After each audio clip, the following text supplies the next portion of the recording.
Welcome to Bits About Books, the home for conversations with authors of breakthrough books on sales, marketing, and business. Founders, entrepreneurs, and individual professionals, we all need to keep track of ideas that are helping create our today and tomorrow.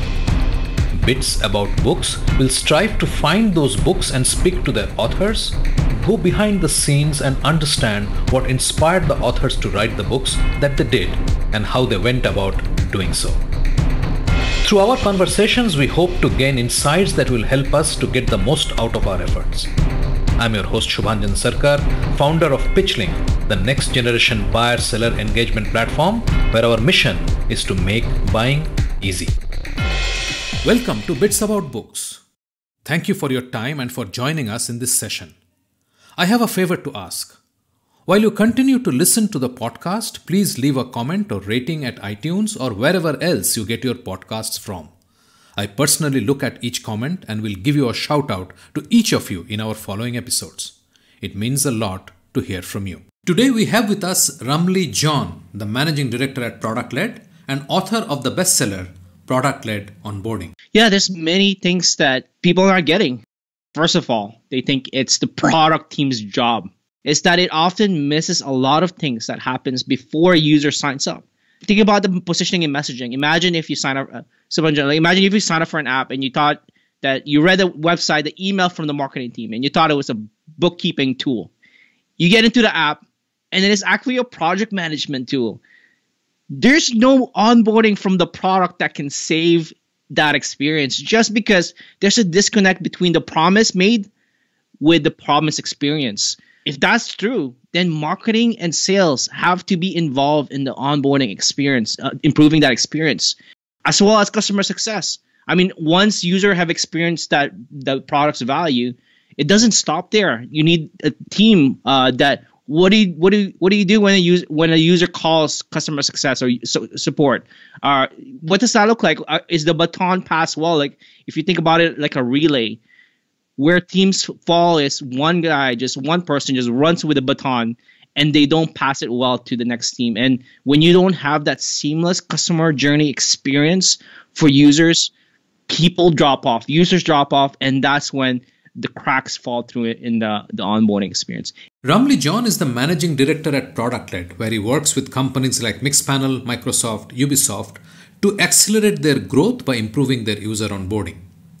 An educator at heart, he has helped train hundreds of the world's fastest growing product-led companies to level up their user onboarding experience and turn more users into lifelong customers. Ramli holds a Bachelor of Mathematics degree from the University of Waterloo and an MBA from Richard Ivey School of Business. He's a seasoned podcast host, first with the Growth Marketing Today show and now with the Product-Led podcast, interviewing top product and marketing leaders such as Sean Ellis, April Dunford, and Hiten Shah. Now, onto this educative and actionable episode with Ramli John. Ramli, welcome to Bits About Books. I'm so glad that I could catch you the day your advanced copies are going out. And that's a real honor. And I'm so happy to have you on the show. Welcome. Thank you. Thank you for having me. I'm super excited to talk about books. I know you had Wes before, so it's an honor to be in the same show as him. You guys are doing some amazing work, and I'm a big fan of what Wes is doing and how actually he came to do what he is doing. I mean, the path, the pivot and positioning, I think there's a lot to learn from what he has done. And this book looks like a very logical extension of the work you guys are doing at Product Led. So let's start. I mean, I can sort of guess, but let me not do that. When did you decide to write this book, Ramli? Yeah, I mean, it's something that Wes and I have been thinking already about. You said it was a logical next step. And it is, because what we found with a lot of sales-led company that's transitioning to product-led is when they're like, oh, let's be product-led. Let's like have this self-serve experience. The first thing that comes to their mind is we need to have a self-serve onboarding experience. And that's why they come to our site. And one of the highest traffic, one of the highest organic traffic article that we have is Wes's book, Wes's article on straight line onboarding. I'm sure he talks about this all the time, about this bowling alley framework that he has around onboarding. And we were seeing a lot of people just coming to this, and they're like, what is onboarding? How do we get it better? Because like I wrote in the book particularly that if you don't get your onboarding experience right, you're not going to have it's a crux of product-led growth essentially, because that's a path to a customer or a user experiencing the value of the product. And if they don't, then everything else falls apart. None of your pricing strategy, your product-led model, your retention strategy would not matter if you don't first nail that first time experience for users. So, I mean, we've been thinking about this for a year and a half already, when like right after Wes wrote his first book, it published what is next, and onboarding was logically the next one. Right. We'll come back and dig into this a little bit more as to why with this, product-led growth has been in the focus, I would say, intensely over the last 24 months. I think before that, people were doing it. We know of many examples, but it was not sort of codified, so to say, and people were not looking at it the way they're looking at it today. So I understand the need for people to get it, but what is it that people are not getting about getting onboarding right? Yeah, there's many things that people are not getting. I think there's a few things. First of all, they think it's the product team's job. Like when you think product-led growth, product. Yeah. So it should be the product. The problem with that idea is that it often misses a lot of things that happens before a user signs up. Think about the positioning and messaging. Imagine if you sign up, imagine if you sign up for an app and you thought that you read the website, the email from the marketing team, and you thought it was a bookkeeping tool. You get into the app, and it is actually a project management tool. There's no onboarding from the product that can save that experience, just because there's a disconnect between the promise made with the promise experience. So if that's true, then marketing and sales have to be involved in the onboarding experience, improving that experience, as well as customer success. I mean, once user have experienced the product's value, it doesn't stop there. You need a team that what do you do when a user calls customer success or support? What does that look like? Is the baton passed well? Like if you think about it like a relay. Where teams fall is one person just runs with a baton and they don't pass it well to the next team. And when you don't have that seamless customer journey experience for users, users drop off, and that's when the cracks fall through it in the onboarding experience. It really needs to be a team effort, and that's what I often miss. It's the product team. They're just, who's going to be in charge of this? It's a product team, and it's just them, and they loop in marketing and customer success and sales way too late. This is a very interesting topic because of a different reason. I am currently doing a series on the show that I run on Sales Experts channel called the 5% problem in B2B sales conversion. And my next topic is how can, in a hyper-connected world, two departments, marketing and sales, in the same company can't talk to each other. This looks like a classic example of that. It is definitely and people don't talk about this enough as well. Product-led growth won't work if the teams are siloed. Yeah. People ask, Ramli, what is product-led growth? It is being hyper-focused on delivering a customer experience that just amazes users, that gets them to see the value and makes them purchase the value all the way from the beginning, the first touch point, all the way until they're lifelong customers. Yeah. And if it's siloed, what you see often, marketing and sales and product don't talk to marketing, customer success doesn't talk to sales, this is not going to work in a product-led organization. And it's any company that's thinking about going from sales-led to product-led, don't think about pricing. Don't think about onboarding. The first thing you want to think about is how do we build a cross-functional.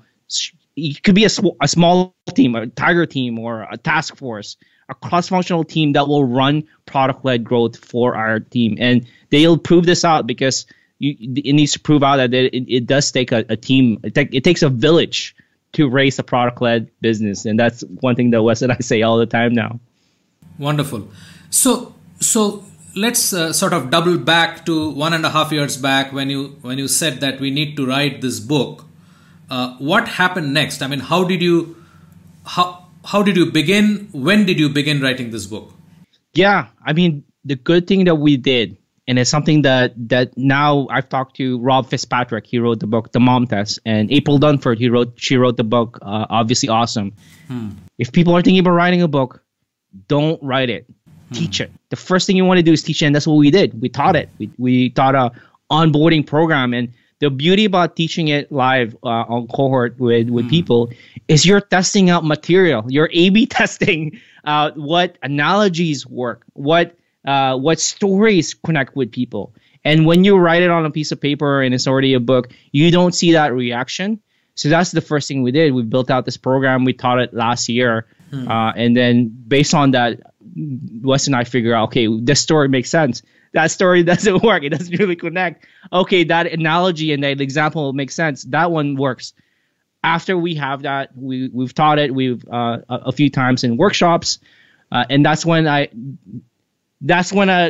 formalize the layout or the structure of the book. The good thing about the other positive thing about teaching it is we already started structuring it the way that we would write it, just because that's how we're teaching it in modules. Right. Well, the modules are chapters essentially, right? Right. So now we have a structure from the course. We just translate into a structure for the book, and then I just started writing it. I started writing it last October. So I finished the first draft after 3 months.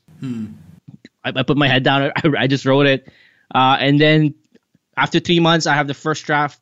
I did the 3 months of beta reading, which I got some readers or some community members to take a look at it. Some experts on onboarding and growth folks to take a look at it and read it just to verify, hey, am I making sense here? After 3 months of beta reading, then we did the final revision the last 2 months, and now we're here. So that's been the journey. That's a great story, and the whole idea that teach the book before you write it, I think is a great takeaway for anybody who's listening to this podcast today, and thinking of doing something similar. I think this is great. So tell me, before we get into actually the book and start discussing it, what kind of stories did you go into the course with, and what sort of got debunked that, oh, this doesn't work? Tell us about a couple of stories that just failed. Oh, I don't quite remember. There was a few stories around. I only remember the ones that ended up sticking around. I'm sorry. I mean, there was one definitely that stuck around. There's the analogy I have around onboarding that stuck around. I don't remember what it was before, right? Because my comparison was onboarding is like cars, right? There's one of my dream cars is the Porsche GT, and it weighs 3,100 pounds and it has 635 horsepower. And then you compare that to my Corolla, right? It weighs 3,000 pounds and has 100 horsepower. I explained that. Look at the Porsche. It's a classic example of how to make things faster. You remove weight.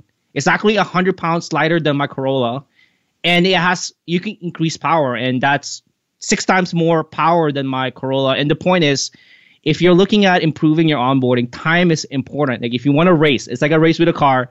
Time is important, and the fastest way to reduce your time is to pull out junk out of the car. You pull out the speaker, you pull out the seat, you pull out the spare tire, and it's the exact same thing with onboarding. It's when you gut it and you pull out the things, you can really get users to experience the time of the value quicker. I remember the first iteration of that. I don't quite remember, but people were like, "This is."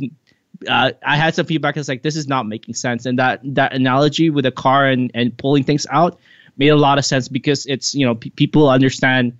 Hey, I have a lot of junk in my car. It's probably slowing it down. Right.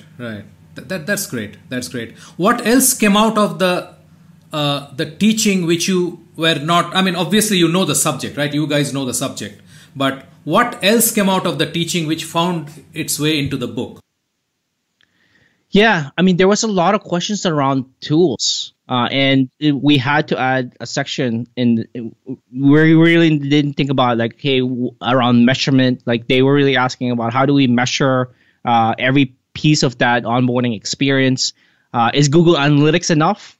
So that's a good thing about the teaching it first is the questions can become extra material or even whole chapters. Right. So I had to add a whole section in one of the chapters just because it was like, oh, okay, we're getting a lot of questions around tools and tracking and analytics. We should probably talk about that in the book. So that's one other thing that we didn't originally have planned, but teaching it, realized like, oh, these questions are great. We should add it somewhere. Right. Fantastic. Let's get to the book now. So when you, I mean, obviously, as you said, the structure came out on its own because of the course that you are teaching. So the course had its own cadence, and that cadence, I believe, found its way into your chapterization. What else did you have to do? Did you have to break it down further, or did you have to add some things to make it accessible to people who are not fully oriented to product-led growth? What did you do?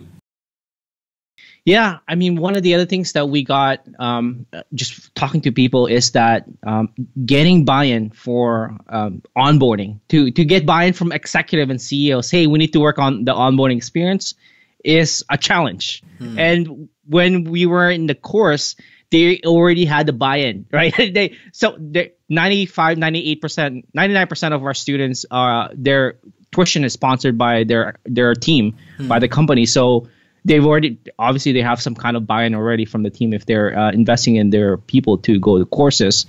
But I dedicated another whole chapter around that. So like originally, like it's the framework is 6 steps, which aligns to a 6-week cohort, like EUREKA.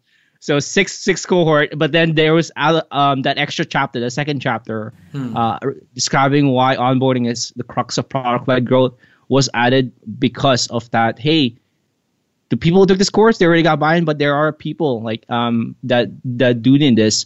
So even in the chapter itself, I do mention, hey, if you already got buy-in and you're excited about improving your onboarding, skip this chapter. Like I just tell them straight up, skip this chapter.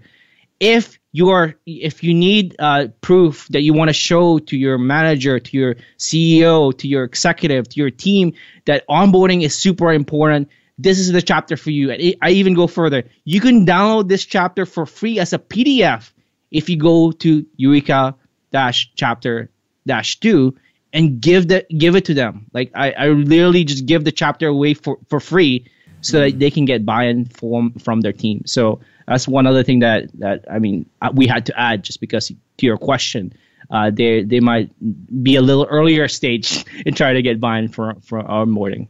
This is great, and this is also an example of how you use product-led growth in selling a book. For sure. Is it not? Yeah, absolutely. Yeah, we're testing it out. Yeah. It's time for a short break. I asked Ramli to explain to us the EUREKA framework of user onboarding, which constitutes the core of the book. As we come back from the break, Ramli will walk us through the easy-to-remember framework, which can change the way you onboard your users tomorrow. Stay with us. You are listening to a Business Podcast Network original. Podcasting is the fastest growing content marketing opportunity, which is untapped. We can help you craft your audio strategy and help leverage the wide reach and easy streaming capability that the smartphone penetration provides. It is easy, it is powerful and personal. Talk to us to find out how podcasting can help you build your brand and reach out to your targets like never before. Write to us at bpn@bizcast.in. That is bpn@bizcast.in. Business Podcast Network. Podcasts end to end. Welcome back. I'm Shubhanjan Sarkar, your host for Bits About Books and founder of PitchLink, the buyer-seller engagement platform. As we went into the break, I asked Ramli to explain to us the EUREKA framework of user onboarding. Let us listen as Ramli explains. So let's dive into the meat, which is the second part, which is the EUREKA framework. So walk me through the framework that you talk about in the book. Yeah, we talked about the first one already. I was already getting to it. The first one is establishing an onboarding team. Like it needs to be cross-functional. Once you do that, the second is understand your user's desired outcome. The way that I think about this now, it's like you have to know what the promised land looks like for users first before you can create a path towards them. Like it's imagine going on a road trip and you don't know where you're going. Like that's a terrible road trip. Yeah. So the second step is what does success look like for users, and that involves jobs to be done, interviews, and just trying to understand what is their customer job, what is it, what it triggers them, what are they really looking for with the app. Once you have that, the third part is refining your onboarding milestones. So that's where I go into metrics and figuring out, hey, along that journey, how are you going to measure success for each milestone, from the sign up to the first value experience to finally when they've adopted the product to your life. That's the third part of the framework. The fourth is once you have all of that, now you're going to map out a path. You're going to map out like a map for users to get to that promised land. What does that look like? What is the minimum number of steps? What is the minimum number of things they need to learn to get to the promised land for your product? And then the fifth is, that's when you start adding, the fifth is K, which stands for keep new users engaged. And that's where you add onboarding emails or in-app triggers like product tours and things like that to really get users to engage with your brand, with your product, with your with experience, so that they don't get bored. Like that's one enemy of onboarding experiences. First of all, it's too tough. Second is they get bored. Like you don't want them to get bored and just drop out. The very last thing is just to analyze and repeat. I think the biggest thing that we see with teams, especially large teams that are trying to improve their onboarding, is they do a 3-6 month cycle where, hey, we're going to improve it. It's going to take us 3 months. We're going to do waterfall implementation style. And I'm telling them, hey, man, don't do that. Like we want to do quick sprints and cycles to improve your onboarding. The quicker it is with experiments, the faster you'll get to the actual promised land for your users. So yeah, that's just the sixth step that we found is logically makes sense for improving onboarding. If people forget the beginning part, like the onboarding team or understanding your user desired outcome or understanding the milestone, then it's gonna fall apart. What I often find is that when teams think about onboarding, they skip to the fifth step and like, let's just add product tours. And I'm like, dude, that's almost the end of the last step. And if you don't work up towards that, you're just going to be slapping on a product tour that will annoy users and that will get them out faster than they came in. Right. So that's why I would say, hey, do the prep work to really understand your users, and it would be a lot better experience than if you just slapped on a product tour. So tell me, I mean, I can imagine why they try to skip to the fifth step, because you have a bunch of products out there which can help you do that. Yeah, exactly. Right? Yeah, exactly. And I don't know if it's a human thing or a marketer thing or a product thing or an entrepreneur thing. We get excited about new tools. Like every time we see a new tool, it's like, let's try it out. Let's try this thing out. And often they have a free trial. So that's what they jump to is tools. And even when we get this all the time, Ramli, what is the best onboarding tool? Or other people like growth folks, what is the best growth tool? Or if you're a designer, what is the best design tool? Tool is just a way to get there. It's like, if you have the prep work, you have the blueprint, you have the map already, then the tool, it just comes naturally after that, I would say. So I know you'll hate this question now that I'm going to ask, but I have to. Is there a tool which can implement the EUREKA framework? Not fully.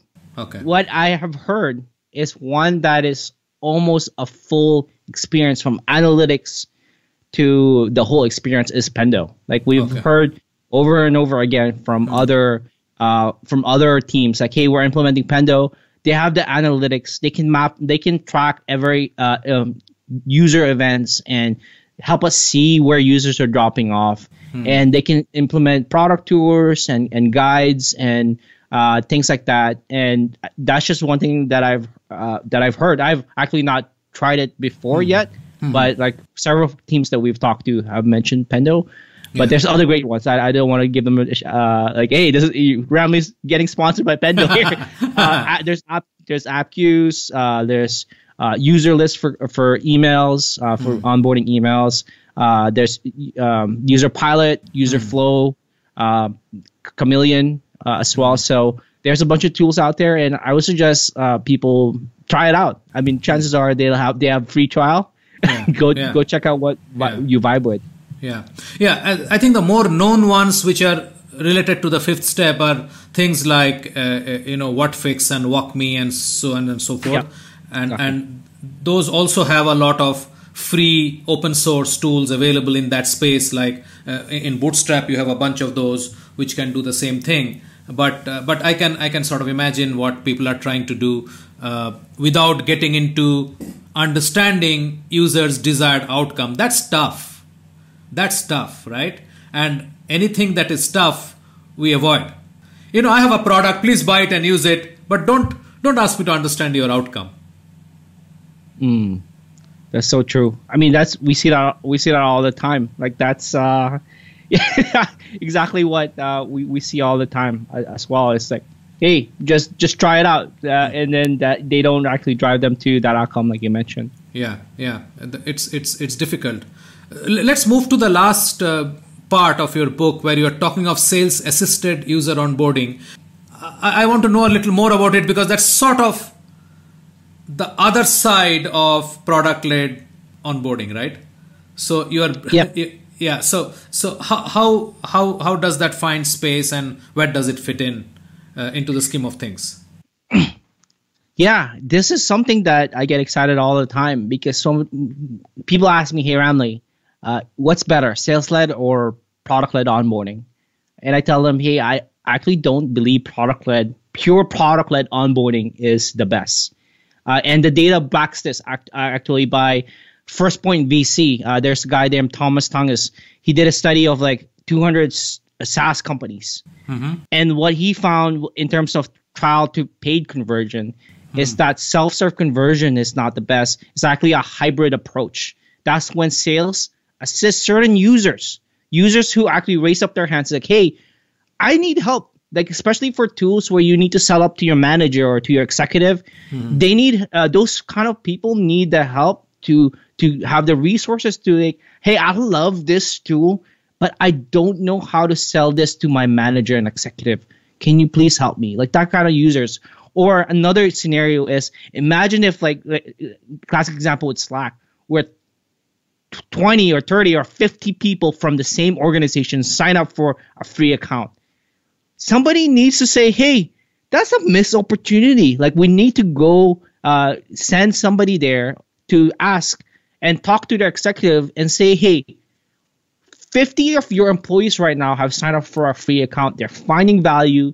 If you sign up for our premium or executive account, then you will see that this, you'll get this and this and this. And my point here is that when sales get involved, people want that human touch. There's this misconception that people just want to be touchless. But when people get stuck, like who are they gonna ask for help? And sometimes it's just better to have a chat on the call itself. But the three keys here. First is, will your sales team add value, or will they be more friction? Like in a sales assisted, in a product-led model, or a hybrid model, so to speak, the sales team can be salesy. They come across as more consultative. They come across as more, hey, I want to help you achieve your outcome, your goal, your promised land, and that is my job, because I know when you get successful, we will be successful. Our success is tied together. When you reach that value experience, we will provide our value to you, and you will pay for that because it's proven. So that's the first thing: is are they adding value, the sales? Second is, are they reaching out at the right time? Often I see people right after they sign up, let's send the sales team in. I mean, that's a terrible plan. It will scare people away. That's where we can talk about the product qualified lead if it gets too deep. But essentially, find the users who have found value in the product already, or have achieved something meaningful. And that's when the sales team can reach out and say, hey, congrats. look, I would just like congratulate you for achieving that. Is there anything I can do to help? So they come across once again as helpful, and they're also congratulating them. So that's a great time to actually send and the sales people. And I think the third thing is just that whole experience. Like how does when and how and where sales team reach out is super critical, and how they fit in with product and sales goes back to the onboarding team. It needs to be seamless. That needs to be well thought out, and it's something that often is missed. And product, some of the best product led companies I've seen, the product and marketing, the product team, they join the sales meeting. Their weekly or monthly or quarterly meetings. They have one product guy there sitting in, and at the same time, the sales, they send over like a executive over to the product team to try to understand, hey, who are the qualified leads? What are they doing in the app? And at the same time, product can ask sales, like, are you reaching out too soon? What are words that you're saying? Are we aligned in our messaging? Are we aligned in how we're doing this so that the ball doesn't get dropped across the thing? And that's what I've been seeing is like hybrid or sales assisted onboarding really is the next evolution. We see this with HubSpot, where they went from very sales led to a hybrid onboarding approach, to let's say Slack, where they went from a product led pure self-serve onboarding to now a hybrid or sales assisted onboarding approach. I find like if you're a B2B company, business to business, chances are you're going to land in a hybrid approach. Like that usually is what happens. You see this now with Dropbox, with even with Canva. Like they're reaching out, they're high value accounts that are signing up. Somebody should be nurturing and caring them. They sometimes do need a human touch. So that's what I see, and that's why I chatted about that a little bit in chapter 11 of chapter 10 of the book. Right. And you do say that this is the future of product-led approach, which is the hybrid approach. What else do you see happening in this direction? Yeah, I mean, I think that's most. I wouldn't say all. I would say 99.9% of companies that start off as product-led, as ones that are pure self-serve, end up requiring a sales team because there's a lot of missed opportunities there. Right? There's the expansion strategy where it requires somebody pursuing those high-value users. There are people who doesn't want to sign up for a free trial. That's the one thing that we don't talk about as well. Like product led is like, oh, free trial, freemium is the best. Some people just want to talk to somebody, and just having a button on your site, get started for free, or contact sales, or get a demo. Because you're segmenting now people who are coming to your site, because executives from Apple or Microsoft, they don't have time to try out an app, and they just want to talk to somebody straight up. And that's something that people don't even think about, that there are some users or people who love talking to sales. Yeah. It's not me. I don't know about you, but there are some people who do love talking to sales, and they do want that touch right from the get-go.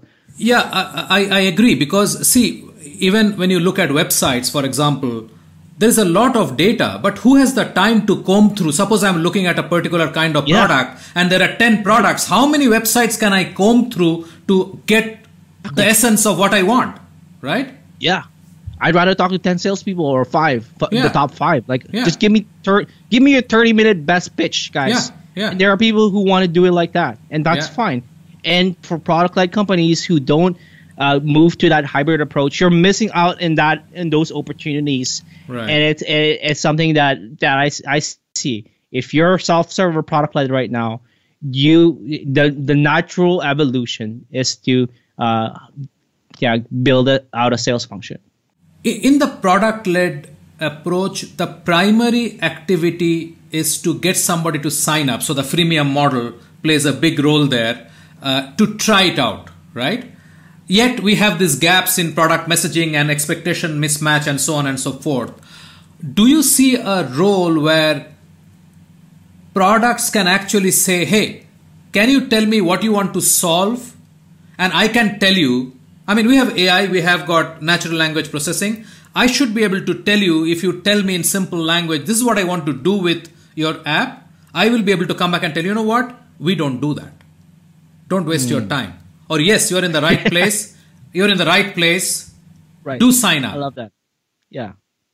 Yeah. I mean, are you talking about a tool specifically or just a concept? No, as a concept. No, as a concept. I love it. I do talk about that straight up. Like I do say, hey, the clearer your messaging and positioning right from the get-go, the less users hopefully there's less tire kickers, because you want to say no to users who don't fit in, so that they don't waste your product team's time.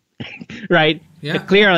I would even sometimes call it out, like, hey, we're not good fit for XYZ, right in your copy. And so that can, now your point, you don't have to comb through the data. Like, why didn't this user reach the value point of our website? It's because they're not a good fit. Yeah. Right? And you don't have to filter your data to say, okay, yeah, this person actually is from company XYZ and they're like not meant for our product, and this one's yes. So you don't have to figure out all of that thing. So I'm with you. Like I do straight up say this. You want to say no. You want to have your clear positioning and messaging so that you don't have to waste your product team or your customer success or your whole team's time to signing up from the get-go. Great, Ramli. This was a great chat, and I think it's very important to get this straight, because let's not make any mistake. We are living in a SaaS world, right? And more products will be digitized, more and more will be requiring digital adoption, and we need to understand how this piece actually plays out faster than we think we should. Last question, if you want people to take away one piece of advice from the book, what do you think it should be? Yeah, I would say work on the foundational stuff before you think about the fancy stuff. When I say foundational, I'm thinking, hey, do we have the right people in this team to improve onboarding?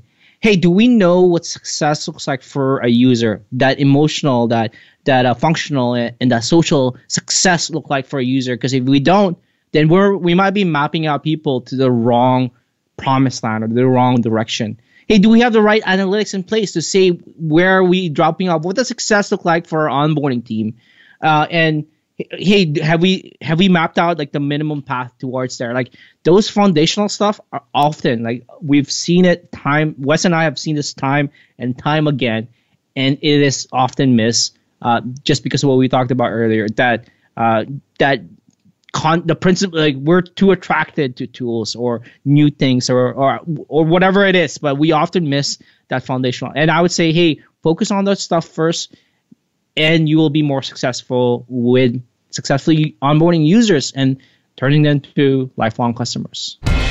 Bits About Books is brought to you by PitchLink, the buyer-seller engagement platform.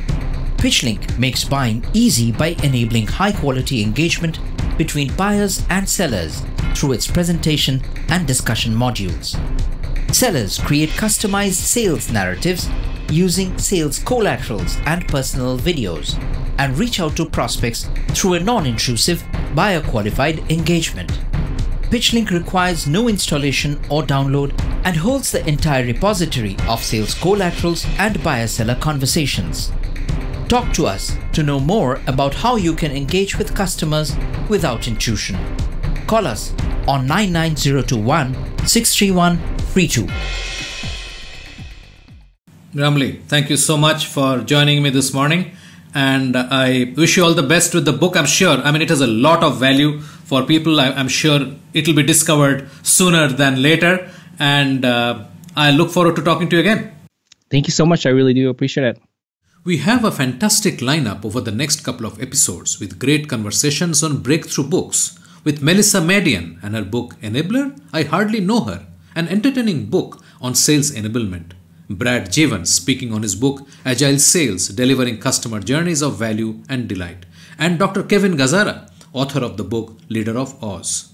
We also have a lineup of listeners' choice episodes featuring Stu Heinecke, Thomas Williams, and more. Subscribe in your favorite podcast app so you do not miss a single episode. Thanks for listening. Thank you for being with us today on Bits About Books, where we talk to authors about breakthrough books on sales, marketing, and business. We hope this conversation helped inform and motivate as we all navigate a rapidly changing business environment. For us, these are enlightening conversations enriched with knowledge and expertise. We encourage you to go out and buy the book to learn firsthand and implement some of the great ideas we discussed today. We hope to have you with us again in the next exciting episode of Bits About Books. If you liked what you heard, subscribe to the show in your favorite podcast platforms like iTunes, Google Play, Spotify, or wherever else you get your podcasts from, and give us a rating while you are at it. This Bizcast original podcast is produced for PitchLink, the next generation buyer-seller engagement platform, where the mission is to make buying easy. Hosted by Subhanjan Sarkar and produced by Rajiv Aditya. See you next time and have a wonderful day.